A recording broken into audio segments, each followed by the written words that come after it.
Olá, boa noite. Boa noite, bem-vindos. Começamos hoje com as mudanças que o Presidente da República acaba de efetuar no aparelho de Estado, com exonerações e nomeações. Já não fazem parte do Executivo nomes como de Dalva Ringote, antiga Ministra de Estado para a Área Social, e Job Capapinha, antigo Governador do Kwanza Sul. Confira o resumo dos decretos assinados hoje pelo Presidente da República. O Presidente da República, João Lourenço, em conformidade com a Constituição, realizou uma série de exonerações e nomeações por conveniência de serviço. Quanto às exonerações, Dalva Marícia Calombo Ringote Allen foi exonerada do cargo de Ministra de Estado para a Área Social. Maria do Rosário Bragança foi exonerada do cargo de Ministra do Ensino Superior, Ciência, Tecnologia e Inovação. Pereira Alfredo foi exonerado do cargo de Governador da província do Bié.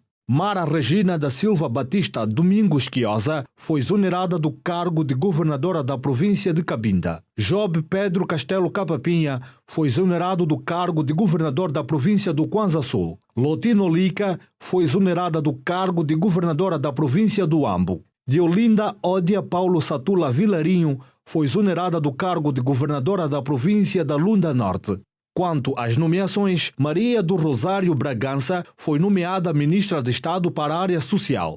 Celeste Elavoco da Vida Adolfo foi nomeada Governadora da província do Bié. Susana Fernanda Pemba Maciala de Abreu foi nomeada Governadora da província de Cabinda. Mara Regina da Silva Batista Domingos Quiosa foi nomeada Governadora da província do Kwanza Sul. Estas decisões, datadas de hoje, visam atender às necessidades administrativas do país e são realizadas dentro dos parâmetros constitucionais vigentes.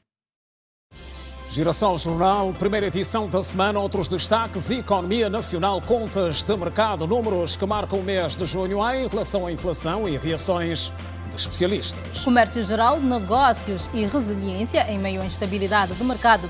A nota dos operadores e perspectivas. Audiências no governo provincial de Luanda, vandalização de bens públicos e censo geral da população estiveram no centro das abordagens. A Assembleia Nacional de Deputados aprovaram hoje a proposta da Lei da Atividade de Jogos. O documento segue para aprovação final. Turismo interno, o caso da Willa na rota internacional, dados referentes aos primeiros 6 meses do ano. Papel de Angola para o fim da guerra na República Democrática do Congo. O Conselho de Paz esteve reunido hoje. Atualidade internacional na segunda-feira de eleições para o Ruanda e novidades do desporto também em destaque. Bem-vindos ao melhor da informação.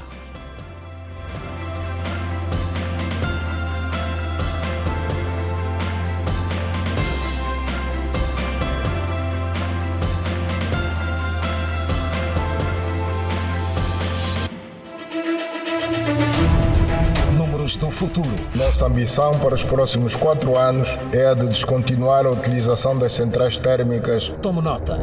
2024. 50 casos confirmados da tuberculose. Em 2024, você é mais exigente. Seria bom que se visse os preços. Pela a situação da água, porque aqui o povo está sofrendo. Por favor. Confiante e assertivo nas escolhas que faz. Esse é um dos mais variados eventos. O concurso público para o efeito. Angola pretende também explorar ao abrigo dos acordos. Em 2024, a opção da verdade não muda. Esta é mais uma das casas abandonadas. Nós estamos atentos. Girassol Jornal. Único. Outra vez, boa noite. O Presidente da República, João Lourenço, abordou hoje o estado das relações de cooperação entre Angola e os Estados Unidos da América numa conversa telefónica com o Secretário de Estado, Antony Blinken. Com o chefe da diplomacia norte-americana, foi igualmente avaliada a situação de segurança no leste da República Democrática do Congo. E avançamos com outros destaques. Está lançada a nova campanha de cirurgias maxilofaciais, que prevê beneficiar de forma gratuita mais de 5.000 pessoas em 7 províncias do país. Aqui em Luanda, a campanha vai decorrer nos hospitais Josina Machel e Azancode Menezes. A par de Luanda, a campanha será ainda desenvolvida nas províncias do Cunene, Mochico, Uambo, Benguela e Uíge. Mais de 200 profissionais estão envolvidos na campanha massiva de consultas e cirurgias gratuitas do maxilofacial nos municípios. Lançada nesta segunda-feira em Luanda, A campanha abrange mais 6 províncias do país, nomeadamente Cunene, Benguela, Huambo, Mochico e Uíge. A campanha tem a sua duração até outubro. Pretende-se operar mais de 300 pacientes e, por sua vez, atender mais de 5 mil. É uma estimativa, são números que estão na projeção, mas de antemão saudamos a equipa que tem feito isto de forma frequente e já temos uma lista de espera importante nestas províncias onde far-se-á esta campanha. E neste momento as províncias muito próximas de Luanda, estamos a falar do Bengo, Kwanza Norte, Kwanza Sul, podem já deslocar-se para aqui, para a capital, no Hospital Josina Machel. A campanha vai decorrer na lateral, na entrada lateral do hospital, logo à direita, no portão que dá para a Assembleia Nacional, para se ter uma referência. A iniciativa do Ministério da Saúde acontece no momento em que o país vai registrando um aumento de doenças do Fórum maxilofacial em crianças e adultos. A população, em algum momento, por desconhecimento, etc., deixa em algum momento algumas doenças avançarem e chegarem a estadios muito preocupantes. O objetivo dessa campanha é capturarmos, e não só captarmos os pacientes muito precocemente, trazê-los para as instituições e também nos deslocarmos para as províncias com vistas a facilitarmos a vida, como é o lema da campanha. Para as intervenções, mais de 24 cirurgiões estão preparados para atender aos pacientes. O tipo de cirurgia consiste no tratamento de lesões faciais causada por má formação congénita ou acidentes, que no caso de Angola é a segunda maior causa de morte.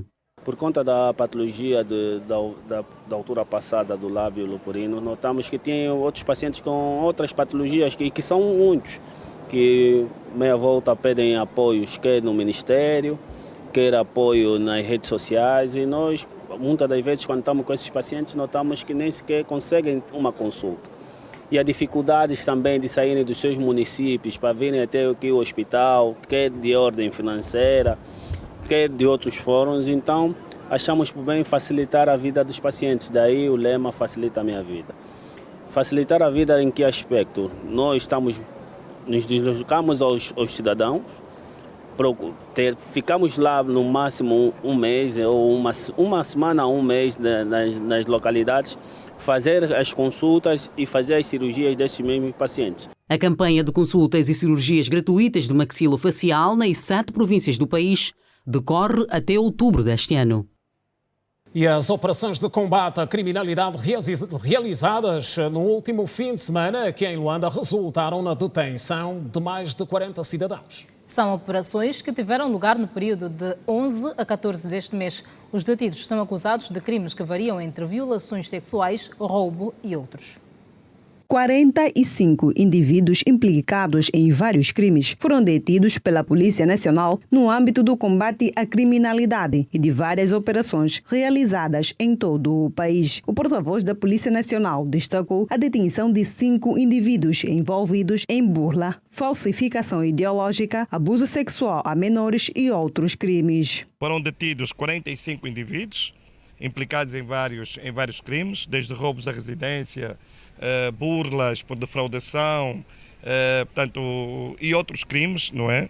Um detido implicado no crime de fabrico e tráfico, detenção e alteração de armas e munições proibidas. Também um detido implicado no crime de agressão sexual a menor de 16 anos de idade. Está detido um indivíduo por envolvimento num crime de falsificação de fatura e defraudação. Portanto, este indivíduo foi detido à saída do hotel Pixana, em posse de 2 garrafas de vinho, mas já tinha feito gastos substanciais. Portanto, gastou qualquer coisa como 8 milhões com base em faturas falsas. Foi também detido um jovem, segundo informações que nós temos acesso já há coisa de um ano, falsificava mandados de soltura, não é? Foi detido no município do Kazenga. Este jovem recebeu já, por esta prática, um total de 2 milhões de kwanzas, portanto ele falsificava mandatos de detenção, notificações e soltura. Foi detido também um indivíduo criador de um falso perfil.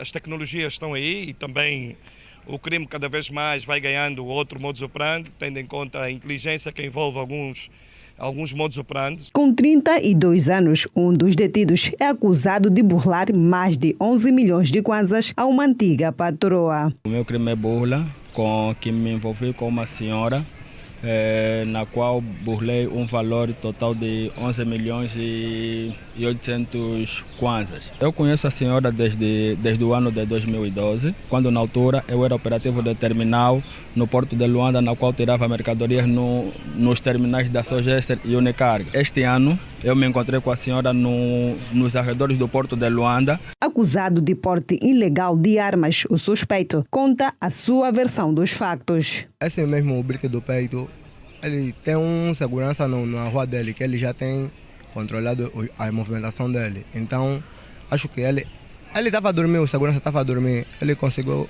ter a posse de arma ilegal. No período de 11 a 14 de julho, foi possível esclarecer mais de 27 crimes e recuperar itens que foram roubados. Foram desmantelados 3 grupos de rixas que participavam de crimes de roubo na via pública, nos bairros do Prenda, Camuxiba e bairro Ambo. Portanto, nomeadamente os Gold Black, claro, como o crime não compensa, os nossos operacionais, mesmo na baixa visibilidade, continuam a fazer o seu trabalho. Foi possível deter este indivíduo que está aqui, confesso. Foram apreendidas um total de 2 armas de fogo, sendo uma AKM e uma pistola de marca Makarov, 8 facas, 10 katanas, 6 motorizadas, uma balança de peso, 4 compressores de ar-condicionado. Foram recuperadas, neste período, 3 armas de fogo do tipo AKM, de cano cerrado, e uma pistola de marca Makarov. A equipa económica do Estado esteve reunida hoje e analisou o quadro atual da economia no país. A reunião foi orientada pelo Ministro de Estado para a Coordenação Económica e traçou estratégias no plano da economia nacional. Vamos ouvir extratos do Ministro da Economia. Há uma satisfação pelo facto da nossa economia estar a crescer e, portanto, estar a dar sinais de recuperação. E há um entendimento de que as políticas do governo, de um modo geral, estão a ser assertivas, mas obviamente que aqui e ali precisamos de resolver algumas questões que ainda não estão completamente tratadas e, portanto, o sentimento que recolhemos é de que há solidariedade da classe empresarial e principalmente ao empenho destes para fazer possível que o programa do governo tenha resultados positivos. Nós vamos ter que continuar a trabalhar na questão da desburocratização da nossa atividade pública, vamos ter que continuar a trabalhar na proximidade dos serviços públicos com o cidadão de um modo geral e com os empresários em particular. Vamos precisar de continuar a trabalhar nas diferentes medidas que já estão decididas, mas que precisam eventualmente ser melhoradas no plano das decisões económicas, da atividade económica. Temos ainda algumas questões para discutir no que diz respeito aos incentivos que já existem. Alguns já estão a ser implementados e já estão a dar resultados, outros que poderão vir a ser também implementados para complementar aquilo que já está a ser feito. Ouvimos o Ministro do Comércio, que falava no final da reunião da equipa económica do Estado, que traçou estratégias no plano da diversificação da economia, um assunto que claramente vai merecer desenvolvimentos nos próximos passos informativos da TV Girassol. E para os pequenos investidores, o mercado continua a ser mais exigente em termos de reinvenção em função do contexto. Manter os negócios e os postos de trabalho já garantidos exige dos operadores criatividade redobrada. Os operadores comerciais enfrentaram várias dificuldades ao longo do primeiro semestre deste ano. Muitos tiveram que se adaptar à atual realidade econômica do país, o que forçou a alteração dos preços pelos serviços prestados. Tivemos que fazer alterações dos preços, porque o nosso mercado não tem um preço assim muito acessível dos nossos produtos que viemos comprando consoante o tempo. Digamos que os primeiros 6 meses foi assim um pouquinho difícil. Um dos produtos que ficou muito difícil para nós é o álcool. Se conseguirem notar, nós trabalhamos com bastante álcool para a desinfetação das máquinas. E foi teve uma subida muito, mas muito brusca. Nunca tem nos avisado, nós estamos com um preço já em mente, quando irmos no armazém, às vezes encontramos o preço subiu. E às vezes você não conseguiu levar aquela quantia. Então a tendência é de procurar baixar o produto que você levou. Se era para levar 2, 3, então você tem tendência de levar só 1 ou 2 e equilibrar aquele preço para poder revender e conseguir comprar as 3 caixas que tinhas em meta. A época que perdemos tanta aderência sempre é mês de frio. Essa época é uma época que perdemos muitos clientes. Tem muita coragem e força porque para gerenciar um estabelecimento ou um negócio não é fácil. Este artesão, que conta com várias peças feitas com metal, teve perdas significativas, mas fala em perspectivas seguras para os restantes 6 meses deste ano. Nesse ano nós passamos mais ou menos, não é 100%, mas 50% foi um bocado perdido por esses 6 meses. Nós podemos dizer que vamos ver no segundo trimestre que nós entramos agora, se com a força do governo, com a capacidade econômica que o governo está a fazer, que o Angola está a fazer, para ver se esses 6 meses que vai ficar para nós como artistas, para os empresários, para que as coisas corram bem. Mpambukide diz que, por causa das dificuldades para comercializar as suas obras a nível interno, teve de experimentar o mercado internacional, onde tem tido bons resultados. Nós, esses 6 meses, fizemos mais de 2 toneladas de obras que nós conseguimos levar para Paris. Estamos a abrir uma sala de exposição lá.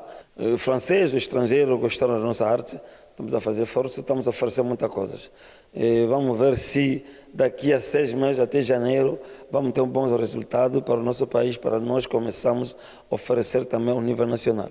Nesta barbearia, localizada no bairro da Madeira, na Manhanga, durante os primeiros 6 meses do ano, viram-se obrigados a reduzir o número de trabalhadores devido ao atual contexto econômico. Fizemos redução, infelizmente, do pessoal, pela situação econômica que tem mostrado o nosso país. E alguns materiais, tivemos que fazer a redução também de alguns materiais. Se comprávamos 10, 5, hoje em dia estamos a comprar 4 ou 3. Sim, mas consoante o tempo vamos melhorar isso.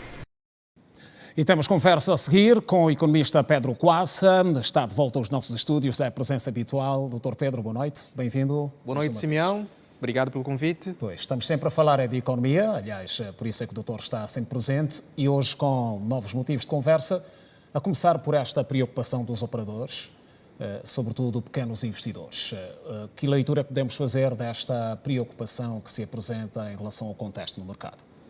Bem, as preocupações são legítimas, fazem todo o sentido, tendo em conta que a economia encontra-se num momento de recuperação, não é? O país viveu uma crise profundamente acentuada no que toca ao seu produto agregado, isto é, ao nível de produção. Portanto, estando numa fase de retomada de crescimento, é muito normal que algumas empresas, especialmente as micro e pequenas empresas, ainda estejam sentindo aquilo que foi, portanto, o peso, não é, da desaceleração do nível de atividade econômica que o país viveu por um longo período. Entretanto, eu penso que, à medida que o tempo vai passando, a economia vai dando sinais de recuperação, as pequenas e médias empresas também vão, de alguma forma, se adequando àquilo que é o contexto, não é? Que constitua as circunstâncias, não é, que a economia apresenta no momento. A grande preocupação que se coloca para as micro, pequenas e médias empresas é, sobretudo, a questão do financiamento. É preciso criar-se um conjunto de políticas que possam desburocratizar o acesso aos recursos financeiros no sistema financeiro nacional. Porque quando a gente fala de uma economia de mercado, isto é, uma economia capitalista, o financiamento é um elemento fundamental para a dinâmica econômica. Portanto, este é um dos aspectos que nós precisamos trabalhar e também velar, claro, por aquilo que tem a ver com a desburocratização em termos da formalização da atividade econômica em si. Claro, existe um conjunto de medidas, não é, no âmbito da modernização da administração pública do Estado, não é? especialmente o processo Simplifica, tem criado todo um conjunto de mecanismos para poder diminuir aquilo que são as dificuldades estruturais que os empreendedores enfrentam na economia. Dr. Pedro, os últimos desenvolvimentos da nossa economia têm sido marcados por notícias animadoras da recuperação, portanto, dados a nível da inflação com algum tom, digamos assim, motivador. Até que ponto podemos enquadrar neste contexto o que poderíamos chamar de resiliência para essas pequenas e médias empresas confortante? Bem, vou fazer uma análise um pouco mais geral no que toca à resiliência da economia em si. É claro que Angola ainda está aquém daquilo que é uma economia efetivamente pujante. No entanto, há alguns avanços que o país tem estado a registrar no que toca justamente à construção de uma resiliência relativamente maior face aos choques tanto domésticos que vêm tanto do lado da oferta quanto do lado da demanda, ao nível doméstico quanto ao nível internacional. O exemplo concreto é quando a gente, por exemplo, analisa questões associadas à inflação. Apesar da inflação angolana ainda estar um pouco alta, ainda verifica, ou seja, no momento verifica-se que, por exemplo, no que toca à inflação de alimentos, a área plantada de alimentos básicos, por exemplo, tem estado a aumentar a cada dia, o que até certo ponto sinaliza uma construção contínua daquilo que é a resiliência da economia do país. Portanto, eu penso que a economia está num bom caminho, lembrando que a atividade econômica ela é cíclica, não é um processo estritamente linear, ela é cíclica no sentido de que depende não apenas daquilo que é a política econômica do governo, mas também daquilo que são os movimentos que ocorrem no cenário internacional. Doutor, a necessidade do aumento da produção nacional acaba de ser analisada, ou seja, acaba de marcar a reunião que terminou em instantes da equipa económica do Estado, com recomendações claramente para os produtores. Estiveram reunidos empresários, ouvimos em instantes o Ministro do Comércio. Até que ponto acha que desta reunião podem sair soluções que tragam ou façam com que este segundo semestre seja ainda melhor que o primeiro?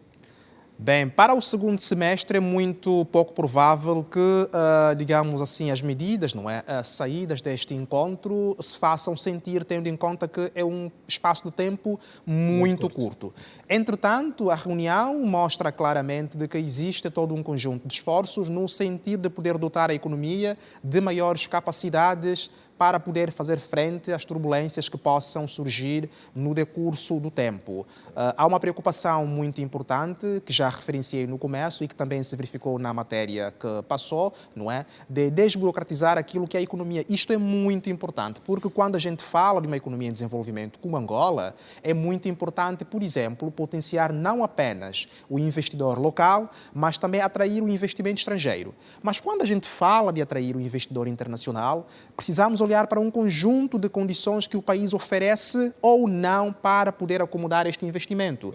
E a questão, por exemplo, da relação do público, isto é, do empresário, sobretudo com a administração pública, ela é muito importante. E a reunião acabou por tratar desta questão, o que denota que, de fato, existe uma atenção especial para poder, portanto, oferecer um ambiente de negócios que possa favorecer e não inibir a atividade econômica. Vamos ficar por aqui hoje. Dr. Pedro, quer deixar uma mensagem específica aos operadores económicos que nos acompanham nessa altura? Bem, a mensagem especificamente para os operadores econômicos, não, mas uma mensagem geral da economia, tanto para o lado daqueles que formulam a política pública, quanto do lado daqueles que, portanto, recebem essas medidas, não é? Eu penso que é necessário continuar-se a trabalhar no sentido de poder fortalecer-se o diálogo, tanto entre os empresários quanto o governo, para que se possa, a cada dia, encontrar-se sempre, portanto, um espaço comum de concertação que possa melhorar o ambiente de negócios. Lembrando que isto é muito importante porque tem um efeito fundamental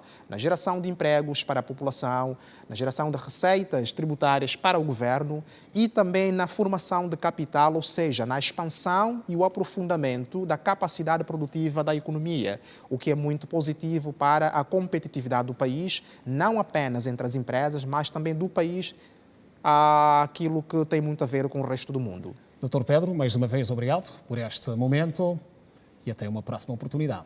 Obrigado, Simeão. Foi um prazer estar aqui. Vemo-nos em breve. Sim, senhor. Estamos juntos.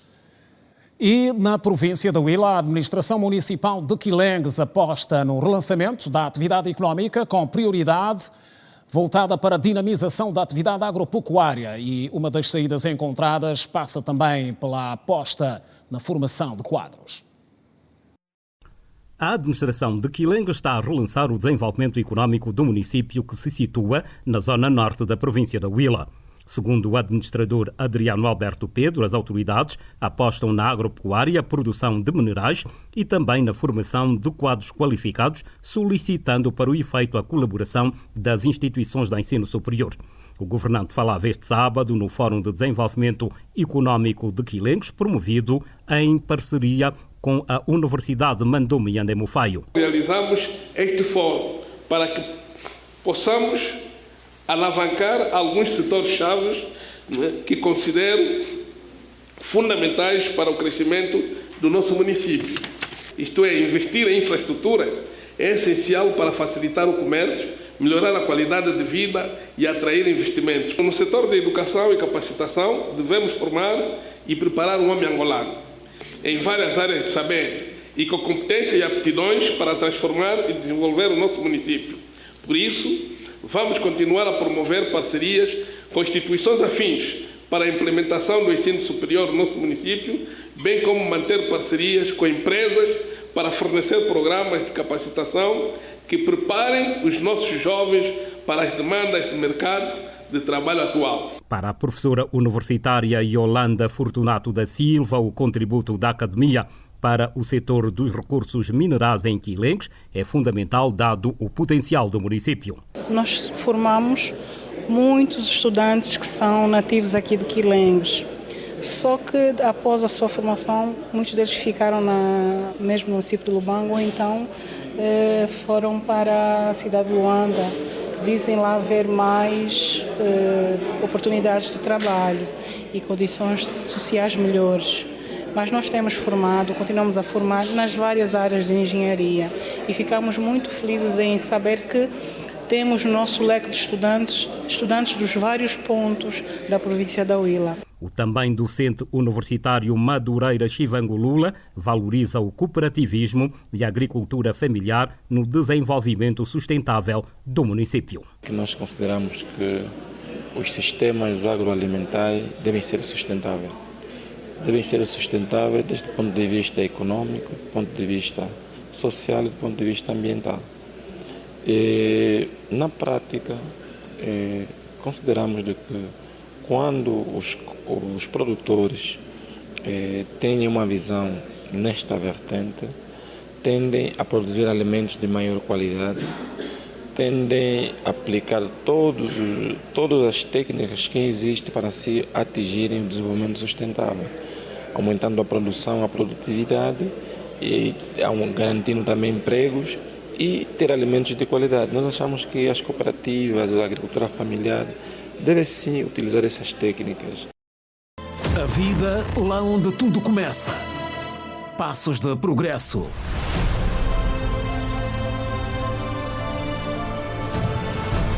Conquistas e desafios ainda por vencer.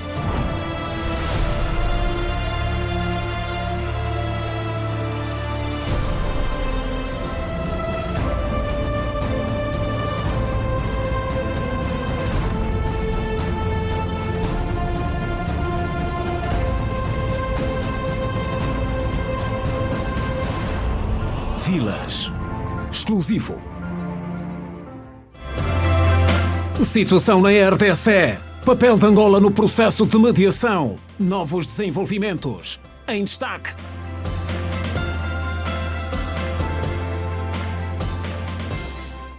A proposta de lei sobre a atividade de jogos foi hoje aprovada na Assembleia Nacional em sessão de especialidade.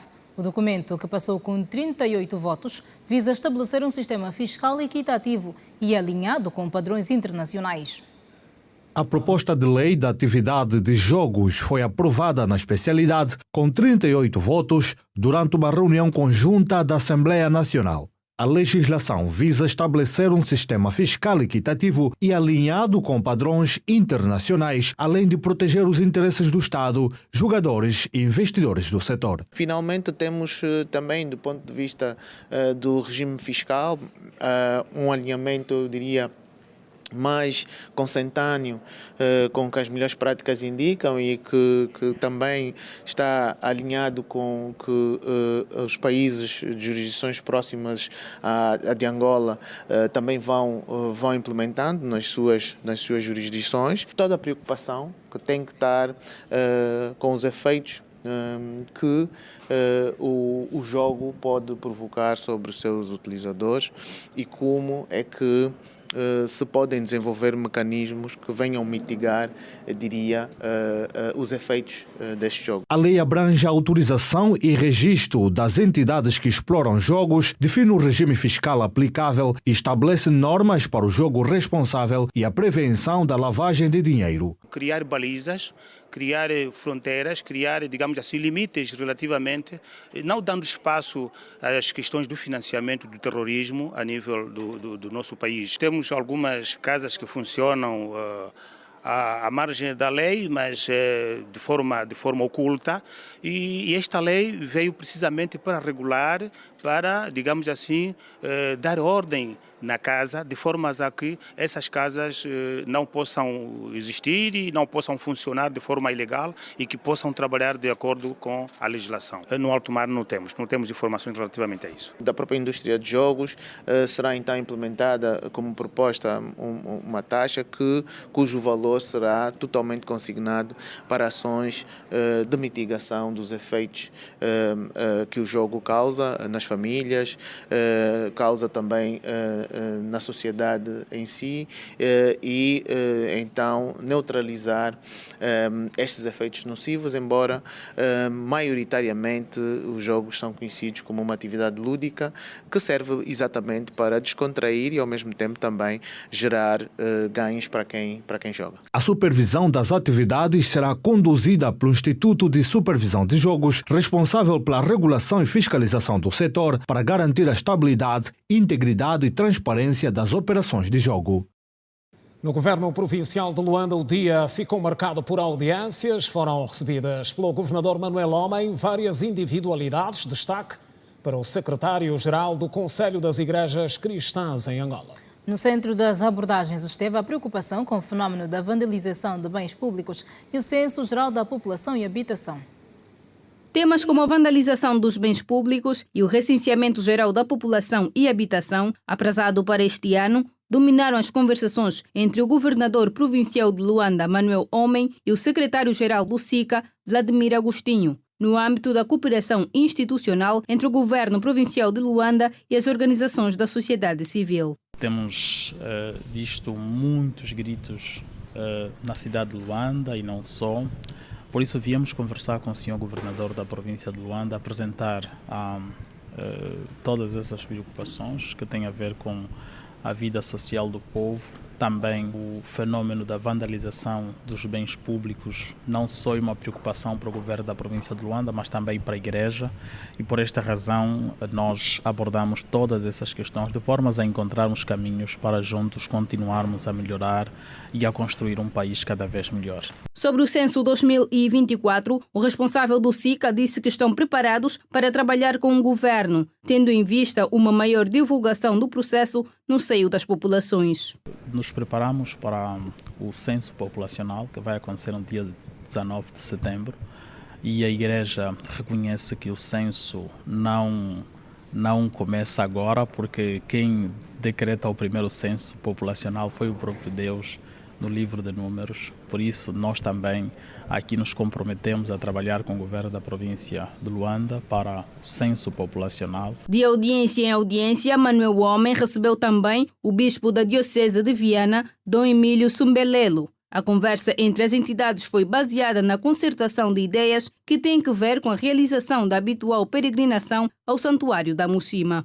E este encontro foi o de planificação da conjugação das forças para que a peregrinação corra sem sobressalto e da melhor maneira. Naturalmente, para o asseguramento da moldura humana, nós precisamos de contar com os serviços do governo provincial de Luanda. No que diz respeito à dimensão religiosa, temos as nossas equipes. Questão do parqueamento, sabemos que estão a decorrer as obras lá no Santuário de Nossa Senhora da Mushima e os espaços começam a ser escassos. Então precisamos de um entrosamento. E o outro assunto são todos aqueles meios necessários entre palcos e depois o som para que tudo corra da melhor forma. Dom Emílio Sumbelelo revela que a Igreja quer, a partir deste ano, atribuir à peregrinação ao Santuário da Mushima a dimensão turística e não apenas a religiosa. E este ano, se for possível, vamos introduzir também o fogo de artifício, uma forma de começarmos a preparar a nossa gente que a peregrinação tem também a outra dimensão, para além da religiosa, a dimensão turística. É isto que nós gostaríamos de engajar um bocadinho nas nossas peregrinações. Por enquanto, vamos começando. A peregrinação ao Santuário da Nossa Senhora da Mushima vai decorrer entre os dias 29 de agosto e 1 de setembro. Nesta segunda-feira, o governador provincial de Luanda recebeu ainda membros da Associação dos Escuteiros de Angola, da Federação Angolana de Desporto Adaptado e os responsáveis da Aldeia das Crianças. A Empresa Nacional de Bilhética Integrada lançou a fase piloto de implementação do programa. Mais de 100 aparelhos de operação foram entregues à Associação dos Taxistas de Angola na sequência da fase de avaliação. A integração dos taxistas no Sistema Nacional de Bilhética, uma iniciativa da Empresa Nacional de Bilhética Integrada EMB, que apresentou recentemente para o mercado um novo método de tecnologia que pretende revolucionar o acesso à mobilidade urbana não só em Luanda, como em todo o país, foi aplaudida pela ATA, Associação dos Taxistas de Angola. E que vai facilitar mesmo também na mobilidade da população, como também vai ajudar nos próprios taxistas. É um serviço que também vai... A situação hoje do país, podemos dizer, não é da melhor. Tem uns que têm se aproveitado disso. Então, com esse serviço, vai ajudar que os cobradores não andem mais com muito valor nos bolsos. Nós ficamos satisfeitos pelo facto de a EMB nos solicitar para ajudar a trabalhar num projeto que bem está a criar. Que realmente, à medida que o tempo avança, as coisas evoluem, nós não podemos fugir à regra. Durante a entrega dos dispositivos eletrônicos à ATA, o porta-voz da EMB, Celso Ferreira, destacou algumas das valências do aparelho, também denominado como ponto de venda e de serviço. O passageiro, portanto, com o passe facilita e é mais seguro.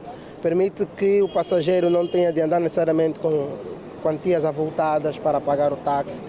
Torna dá segurança, né, para prevenir aqui os assaltos, os trocos a nível também do próprio taxista, do próprio operador, facilita que o seu passageiro suba ao táxi, valide a viagem e consegue seguir tranquilamente. Não tem que estar aqui aquela questão do troco, não troco, dificuldades na paragem. O passageiro às vezes tem que descer rapidamente, mas não consegue porque ainda tem que fazer o troco. Então, estamos aqui a trazer aqui a questão da modernização desse setor. Com este serviço inovador, as chamadas linhas curtas, muitas vezes praticadas pelos taxistas, deverão deixar de existir, tendo em conta a tecnologia implantada no dispositivo que tem programado as rotas oficialmente estabelecidas pelo governo da província de Luanda. O taxista continua a fazer o seu trabalho dentro daquilo que tem feito, ou seja, vai continuar a parar nos lugares que deve parar, mas terá que respeitar aqui um conjunto de regras, como por exemplo o cumprimento das linhas, sendo que o equipamento prevê as linhas que estão licenciadas e autorizadas pelo governo da província. Portanto, isso vai também dificultar, de certa forma, aqueles automobilistas ou taxistas que fazem linhas curtas, ou seja, o programa não permite. Ele tem que fazer a linha completa, tem que fazer a validação completa, para permitir então que o passageiro pague o preço justo da corrida. Para esta fase experimental, a Empresa Nacional de Bilhética Integrada tem disponível para Luanda mais de 100 máquinas de pagamento e 25 para a Benguela, e igual número para a Huila. Estamos a informar no Girassol Jornal, primeira edição da semana. No próximo bloco, turismo interno, o caso da Huila na rota internacional. E ainda o resumo da atualidade internacional no dia de eleições para o Ruanda. O intervalo é curto, não saia daí, até já. Até já.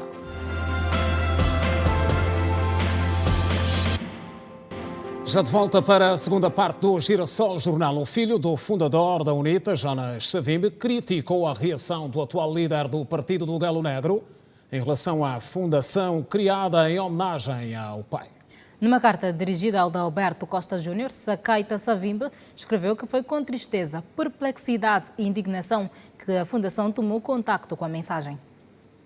Numa carta dirigida ao engenheiro Adalberto Costa Júnior, presidente da UNITA, o grupo de curadores da Fundação Jonas Malheiro Savimbi, filhos e legítimos herdeiros do fundador dos Maninhos, afirmam que foi com profunda tristeza, perplexidade e indignação que tomaram conhecimento do teor da diretiva número 2/SGP/2024, datada do dia 10 deste mês, sobre a fundação. No documento assinado por Durão de Montenegro, Cheia Sakaita Savimbi, filho mais velho do fundador do Partido do Galo Negro, as figuras acima referenciadas garantem não ser verdade que a ideia da criação da fundação nasceu no seio do Partido UNITA. Na última semana, o presidente da UNITA, Adalberto Costa Júnior, disse não entender o porquê de o lançamento da fundação ter sido feito com pompa e circunstância, tendo normalizado a apresentação pública da Fundação Jonas Malheiro Savimbi. Se dúvidas ainda houvesse sobre a divisão que a criação da Fundação Jonas Savimbi está a criar na UNITA, a carta agora divulgada dos herdeiros deixa tudo isso em claro, não só em relação aos seus propósitos, como aos passos que foram sendo levados para a sua legalização há dias pelo governo. Para o comentador de política Vítor Silva, a carta tornada pública nesta segunda-feira acaba com as dúvidas sobre uma possível divisão no seio dos Maninhos, na sequência da apresentação pública da Fundação. Por um lado, Roberto nega conhecimento do processo da criação da Fundação, apesar de, contraditoriamente, reclamar para si a iniciativa. Por outro lado, Adalberto não quer manchar o seu nome nos grandes meios de difusão públicos, porque ordena o seu secretário-geral para ser ele a emitir uma diretiva onde denuncia a criação da fundação e incrimina alguns dos seus mentores de que já não são membros da UNITA ou de estarem sob processos disciplinares. A carta dos filhos de Jonas Savimbi veio mostrar que há uma clara divisão na direção da UNITA e que ela está atualmente centrada nas posições opostas de Isaías Samacuva enquanto ex-líder e Adalberto Costa Júnior, atual líder, mas não se resumem só a essas pessoas, mas também, de facto, há mais membros que a própria diretiva da UNITA diz estarem a ser aliciados pelo MPLA. Uma fonte da UNITA contactada no princípio da noite de hoje preferiu não se pronunciar sobre o assunto, tendo dito que o presidente Adalberto Costa Júnior já fez um posicionamento do partido e disse mesmo que está a haver um aproveitamento político da situação. A situação de paz na República Democrática do Congo foi hoje analisada em reunião que decorreu em formato virtual e com foco no papel que Angola tem desempenhado no processo de mediação. O ministro das Relações Exteriores, Tete António, defendeu na ocasião a implementação de instrumentos jurídicos orientadores para o alcance da paz no país irmão. Nos últimos dias, o mundo tem testemunhado vários ataques do grupo M23, que tem originado a deslocação de pessoas, consequentemente uma crise humanitária. Esta afirmação foi feita nesta segunda-feira pelo ministro das Relações Exteriores, Tete António, na abertura da reunião ministerial virtual sobre o papel da Angola na mediação e reconciliação da resolução do conflito na região leste da RDC. Recorde-se que a reunião de hoje tem lugar num momento em que temos todos testemunhado nas últimas semanas a intensidade crescente dos ataques do M23 às Forças Armadas da República Democrática do Congo, FARDC, tendo conquistado várias cidades na frente norte, com isso multiplicar o território sob o seu controle.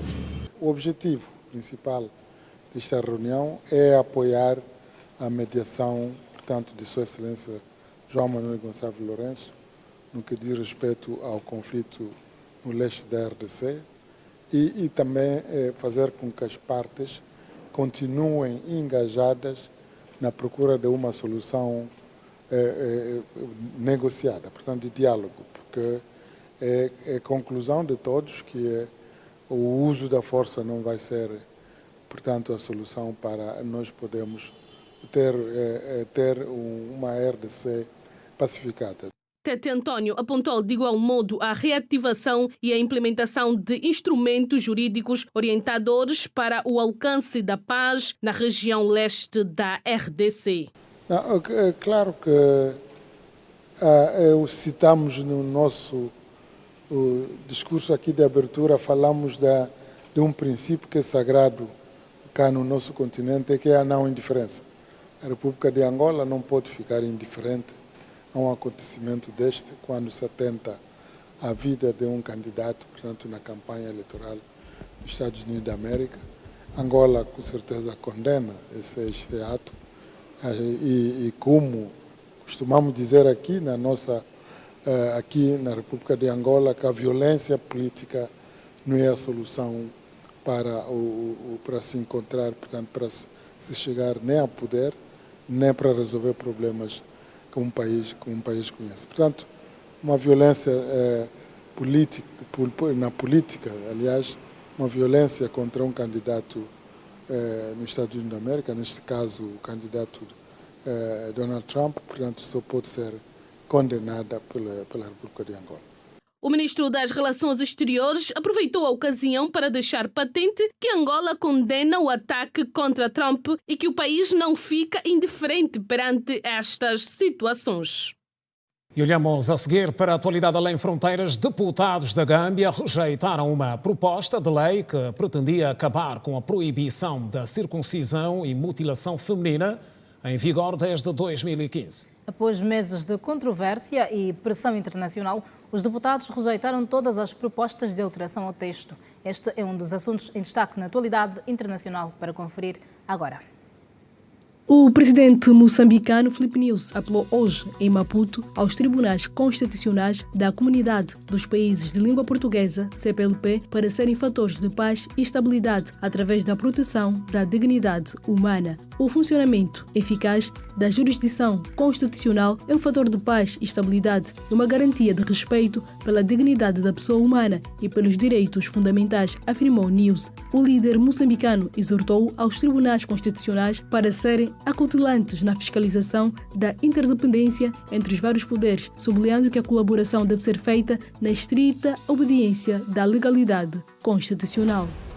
As eleições legislativas na Síria realizaram-se hoje, com a ausência de partidos da oposição, com a votação a decorrer nas zonas controladas pelas autoridades de Damasco. Num país que enfrenta há 13 anos uma guerra civil, o partido Baath, do presidente sírio Bashar al-Assad, concorre, mais uma vez, sem a oposição e outras formações políticas sírias. O partido Baath está no poder desde 1973. A Comissão Eleitoral confirmou que as assembleias de voto abriram hoje de manhã para a eleição dos membros da Assembleia Popular, em que mais de 1.500 candidatos concorreram para um total de 250 lugares. O presidente do organismo que tutela as eleições, Iyad Murad, disse que mais de 8.500 assembleias de voto estão a funcionar, referindo que as autoridades adotaram todas as medidas necessárias para garantir que o processo de votação decorra sem incidentes. O presidente dos Estados Unidos da América, Joe Biden, exortou aos americanos a evitarem a violência política e a unirem-se para proteger a democracia do país. No discurso proferido na Sala Oval, Biden afirmou que as emoções estavam rubro em ambos os lados e que o que estava em jogo nas eleições era enorme, mas que a violência não era a resposta. Biden afirmou que as emoções políticas podem estar a rubro, mas que as visões concorrentes de campanha devem ser sempre resolvidas pacificamente e não através de atos violentos. Nesta segunda-feira, o ex-presidente dos Estados Unidos, Donald Trump, publicou na sua página de rede social uma fotografia registada no decurso da tentativa de assassinato no sábado e aproveitou para pedir mais doações para sua campanha eleitoral de candidato à Casa Branca. Sou Donald Trump, nada temam. Sempre vos amarei por me apoiarem. E a atualidade fora de portas passa também hoje pelo Ruanda, que está mergulhado em clima eleitoral. O povo vota para escolher o líder do país e deputados, com Paul Kagame como favorito na corrida. Os ruandeses começaram a votar nas eleições presidenciais e legislativas nesta segunda-feira e vão decidir se concedem um quarto mandato ao presidente Paul Kagame, que governa o país desde o ano 2000. A expectativa é que o resultado venha a ser favorável a Kagame. A Comissão Eleitoral Nacional recebeu um total de 9 candidaturas, mas só aprovou 3, excluindo uma das mais ferozes críticas de Kagame, Diane Rwigara. Em todo o país, milhares de eleitores de primeira viagem exerceram hoje o direito constitucional. Em certas assembleias de voto, começaram a verificar-se longas filas de espera desde as 5 horas da manhã. A contagem dos votos começa após o término da votação, ou seja, após as 15 horas do dia da eleição. Os votos são consolidados em cada sessão eleitoral com base nos resultados eleitorais de cada sessão. Os resultados parciais dos deputados serão anunciados na terça-feira, depois da votação para os representantes dos grupos especiais ter sido encerrada no mesmo dia. A contagem dos votos vai continuar até o dia 20 de julho, dia em que a Comissão Eleitoral anunciará os resultados provisórios das eleições presidenciais e legislativas. O resultado final será divulgado no dia 27 de julho. A vida lá onde tudo começa. Passos de progresso.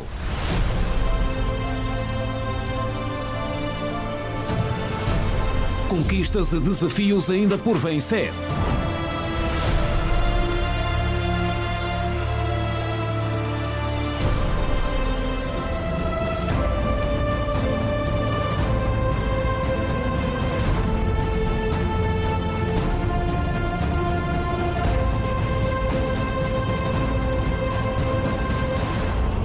Vilas. Exclusivo. Turismo interno. Willa. Faturação no primeiro semestre.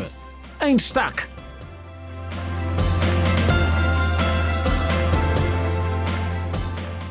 E para ver a seguir, turismo interno, a província da Willa é uma das que mais foi visitada por turistas nos primeiros 6 meses do ano.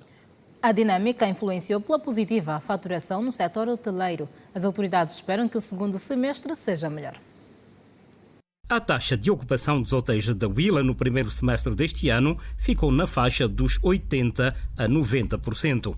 A informação foi avançada pelo diretor provincial da Hotelaria e Turismo, Osvaldo Lunda, tendo dito que a alta de cerca de 20% em relação a igual período anterior satisfaz o setor. A taxa de ocupação foi positiva.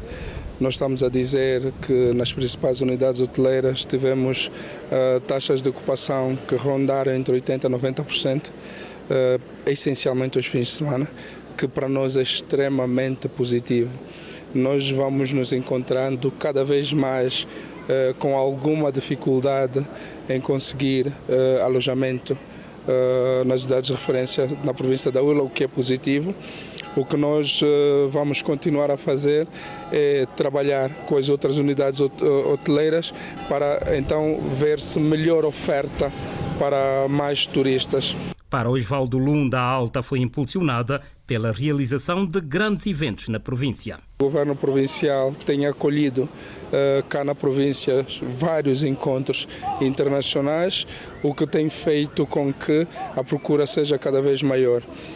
Temos estado a fazer um trabalho de diplomacia com a vizinha República da Namíbia e até com a África do Sul, no sentido de atrairmos para o Willa não só turistas da África do Sul e da Namíbia, mas também todos aqueles turistas da SADC e aqueles que, visitando a Namíbia e a África do Sul, poderão vir para aqui. O responsável considera de bom o nível dos serviços prestados no setor e que estão previstos mais acontecimentos na Willa que vão contar com a participação de turistas nacionais e estrangeiros. Temos alguns hotéis com uma qualidade de serviço acima da média, o que é muito bom. É verdade que ainda temos alguns hotéis que precisam melhorar e nós temos estado, como disse, a trabalhar com essas unidades no sentido de melhorarem a qualidade dos serviços. Nós temos agora, irá decorrer desde o dia 16, um festival de escalada,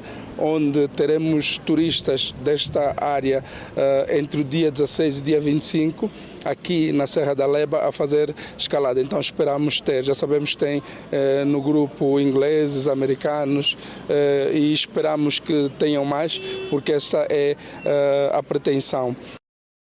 Estamos a informar ao Girassol Jornal. Fique para ver mais no próximo bloco. As novidades do desporto nacional e internacional depois do intervalo, que é curto. Não saia daí. Até já. Até já.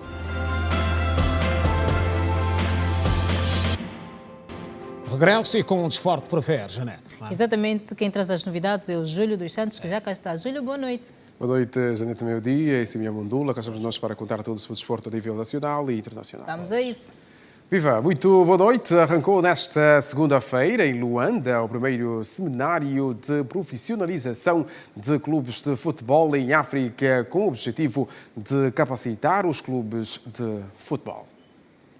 Angola é o primeiro país africano a acolher este evento e durante 5 dias, membros da Federação Internacional de Futebol Associado, FIFA, presidentes dos clubes de futebol da primeira divisão e membros da ANCAF vão debater vários temas, como as últimas tendências das operações de clubes e gestão de estádios, administração financeira, marketing e comunicações, estratégia desportiva e academias de base. Salomão Modege, chefe de divisão da FIFA, disse que o objetivo passa pela troca de experiências. Nos próximos 5 dias, aprender com as experiências uns dos outros e acreditamos fortemente na profissionalização do futebol em Angola e os tópicos que preparamos concernentes ao marketing, financiamento, penso que são problemas que todos os clubes enfrentam. O presidente da Federação Angolana de Futebol, Arthur Almeida e Silva, fala da importância deste evento numa altura em que já se pensa na criação de uma liga de futebol. Angola alberga esta iniciativa da FIFA porque sentimos que a África precisa de cada vez mais ter os seus clubes de forma profissionalizados. E como nós também estamos num processo de criação da futura liga profissional, achamos ser oportuno trabalhar com a FIFA no sentido de desenhar uma formação para os clubes. Um dos instrutores da FIFA, o português Pedro Correia, argumentou que Angola está no bom caminho no que a profissionalização dos clubes diz respeito. Esta ação de capacitação é exatamente para, digamos, disseminar ideias, para pôr na mesa melhores práticas noutros sítios e depois cada um terá que ver com o seu contexto próprio que passos é que podem dar, que tipo de coisas é que podem implementar. Alves Simões, presidente da Associação Nacional de Clubes Angolanos de Futebol, ANCAF, considera ser importante a profissionalização dos clubes de futebol. Precisamos de continuem a organizar os clubes no sentido de podermos profissionalizar o nosso futebol, que será sempre bem-vindo, dará uma outra competição no país e outra representação também. Serão preletores deste seminário quadros da FIFA e delegados dos 16 clubes da primeira divisão em Angola. O evento terá um calendário até 2025 e será itinerante por outras regiões do continente, rumando depois para a América. E agora vamos falar sobre ténis. Daniel Domingos revalidou o título de campeão do torneio mundial da Federação Internacional da Modalidade em Júniores, ao derrotar na final o português Rodrigo Leal por 2-0. Domingos Daniel arrebatou mais um troféu para sua galeria. Trata-se do torneio internacional de ténis na categoria juvenil, ao vencer na final o tenista português Rodrigo Leal. Foi a final mais aguardada do campeonato que Luanda acolheu, devido à qualidade dos dois tenistas, com o angolano a superar o português, vencendo o primeiro parcial por 6-3. Com apoio do público, o campeão nacional e atleta da academia Kikuchi Villas Club teve que se aplicar ao fundo para vencer o segundo parcial por 6-4 e consumar a vitória pelos parciais de 2-0. Com esta vitória, Domingos Daniel revalida assim o título conquistado no ano passado, também em Luanda. Em femininos, a grande vencedora foi a sul-africana Rox Brenkamp, ao vencer a chinesa Ximing Zhang por 2-1, com os parciais de 6-3, 4-6 e 6-4. A prova contou com a participação de tenistas provenientes de mais de 20 países, com destaque para Portugal, Estados Unidos da América, Austrália, Espanha, França e Suécia. O torneio internacional de ténis na categoria sub-18 está enquadrado no calendário da ITF e visa a obtenção de pontos para o ranking mundial em júniores e dá a possibilidade de os tenistas disputarem os torneios da Associação de Ténis Profissional ATP em masculinos e WTA em femininos. E sobre o desporto do Girassol Jornal está tudo dito. Janete Meio-Dia e Simé Mundula, Soluções Esportivas. Obrigado, Júlio. Até a próxima. Obrigado. Até amanhã, Júlio. Obrigado. E o BIE continua no calor da recepção do novo bispo que foi apresentado neste domingo aos fiéis. Dom Vicente Sanombo, o novo inquilino da Diocese do Cuito, foi nomeado pelo Papa Francisco no passado dia 28 de março. Foi um dia de festa para os fiéis católicos das províncias do Ambo e do Bié. O padre, nascido no Ambo, tornara-se bispo da Diocese do Cuito no dia 28 de março de 2024.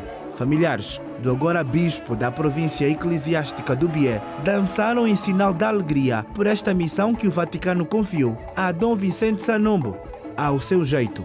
Em Umbundo, o governador da província do Bié deu as boas-vindas ao novo homem forte da Igreja Católica no coração de Angola. Servimos o mesmo povo do Bié. Esperamos de si uma abnegação absoluta que vai além do altruísmo, que não procura reconhecimento. Irmanados, lado a lado, queremos servir este povo neste espírito, apesar das adversidades e desafios que pensamos enfrentar juntos. Conte com a nossa humilde colaboração dentro das nossas possibilidades. Do Ambo veio a governadora provincial e vários fiéis. De Luanda, várias delegações de partidos políticos com assento parlamentar. Temos um grande número de sacerdotes que evoluíram, estão hoje na liderança da Igreja. A Igreja Católica Angolana fornece muitos padres, muitos sacerdotes para outras igrejas do mundo. Portanto, um bom pastorado. Angola tem muitos desafios e a Igreja tem um grande papel, no âmbito espiritual, no âmbito educacional, no âmbito da assistência do homem. Estamos plenamente convencidos que, tal como sempre o fez, vai continuar a trabalhar em prol dos católicos e não só dos angolanos aqui no Cuito. E ouvimos muito bem na sua homilia a apelar à conservação da paz e da unidade entre todos os angolanos, e é precisamente isso que nós precisamos em Angola, consolidarmos a paz para podermos caminhar para o desenvolvimento do país. E devemos caminhar unidos. Esta foi a mensagem que nos deixou o bispo. Unidos somos mais fortes, devemos continuar a caminhar juntos, devemos preservar esta paz que custou a vida de muitos filhos de Angola, e nós desejamos que o novo bispo continue a educar as famílias, a educar os jovens no amor ao próximo, no amor à família, no amor à pátria. Dom Vicente Sanombo foi ordenado padre em novembro de 1992, depois de ter concluído a formação filosófica e teológica no Seminário Maior de Cristo Rei no Ambo. O novo bispo desempenhava as funções de pároco da Sé Catedral e vigário-geral da Arquidiocese do Ambo. Além disso, já desempenhou as funções de reitor do Seminário Menor Arquidiocesano Nossa Senhora das Mercês. Pois está a terminar o Girassol Jornal, Janete. Logo a seguir vem o debate com Alberto Capitão, que está o nosso painel praticamente completo, convidados presentes. Vamos falar de turismo hoje, não é, Janete? Exatamente, um assunto que tem estado a merecer toda a atenção possível. O cenário está montado, como estamos a ver, e, claro, tem um bom motivo para não sair daí. Pois, olhamos para as estratégias de dinamização do setor e fechamos assim.